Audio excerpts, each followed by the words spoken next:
up, my peoples? So, I wanted to share something that was on my mind, man. I was thinking the other day, man, like, I published a book a few years back, and I got some other books on the rack ready to go to get published as well. And it took some time before I really got kind of rooted into this craft, but I am a writer. I'm an author. That is one of the gifts that I feel like I've been blessed to express myself through. And when I talk to a lot of people about, my books and things that I write and so on and so forth, especially people that know anything about me, like know my past. And my past being, I come from the streets.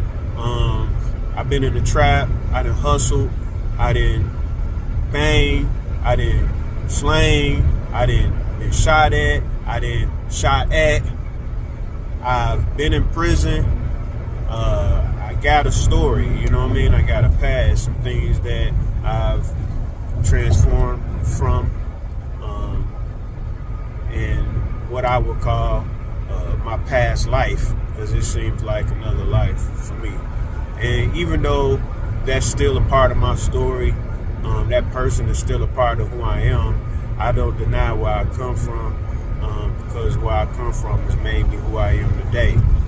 But people automatically assume like my writing is talking about the hood or talking about my life in the streets, etc., etc.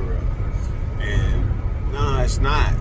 I think that is the whole essence of what my gift is unfolding. It's unfolding a newness about me, the evolving part of who I am, that I don't have to be one-dimensional. I don't have to be trapped in the life that I once led.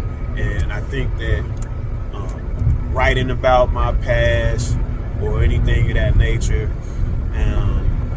is kind of putting me in that one dimension. Yes, it's a part of my story. It's a part of my testimony, and I don't mind sharing it. I don't mind talking about it. I don't mind connecting with it. I do feel like it is a certain type of energy that comes about when I do share like my upbringing and things that I've went through. But man, like my imagination, and when I say imagination, I don't mean fiction or fantasy. I don't believe our imagination to be something that's fake or false. I think it's the realest thing there is. I think that our imagination is more real than this physical expression that we're living in now. We just don't understand the power of the imagination and these stories that a lot of people tell that turns into books and movies, and whether it's the supernatural or sci-fi or thriller or all of these things that seem make-believe, they're really not. They're just subconscious thoughts of lives and experiences in just another realm, another dimension that we've tapped into, and we don't know how to rationalize it. We don't know how to explain it, so we write it down and we use it as a form of entertaining ourselves. I don't believe that about my writing. My writing is deemed as fiction, but I believe it to embody truth. It's my expression of that. And that's who I am as well. But I think about it.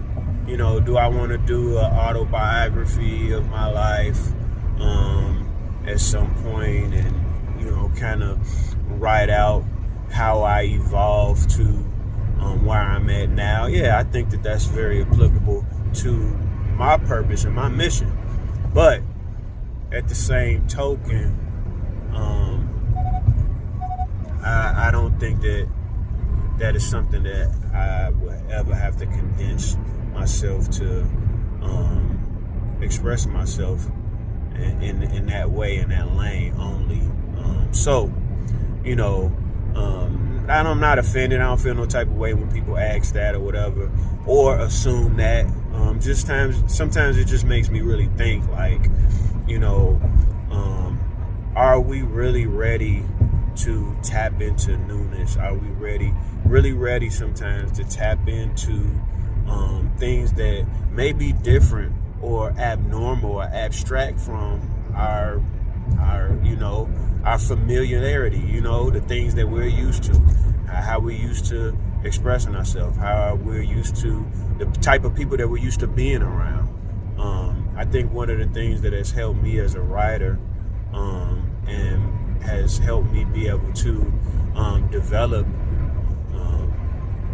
just kind of the descriptive narratives that I've come up with is the fact that I've expanded my culture of people that I'm around, whether it's people from different countries, backgrounds that are different from being in the hood, and I tell my story and I talk about being a black man growing up in the ghetto, because that's exactly what it is.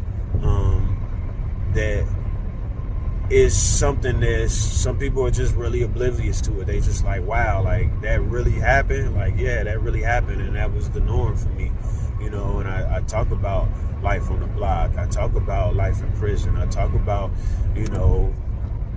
watching, people just die right in front of me, or seeing, my neighbors and my family and my close friends and teachers that taught me in school as a child turn around and be addicted to drugs and strung out on the streets, and their whole life seemingly stripped away from them. Like, that was the world.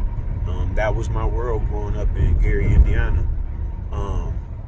And a lot of people can't relate to that. But then when I talk to them, and I got friends from Bangladesh and Thailand and Singapore and Australia and different parts of Africa, and they tell me about their culture and their upbringing, and I'm like, wow, that's how y'all live, So I think that diversity of my network, of my friends, people that I have met over the years, has definitely been something that has been an inspiration for me as a writer to go a little bit deeper, and of course, just my spiritual plight. Of course, that's number one. Just going deeper into myself, going deeper into the unseen realm, and just embodying just the essence of who we are, because we are multi-dimensional beings. So don't be one-dimensional. You can express yourself in more than what people expect you to. Just be bold enough to do it. So, thought I'd share that. Peace.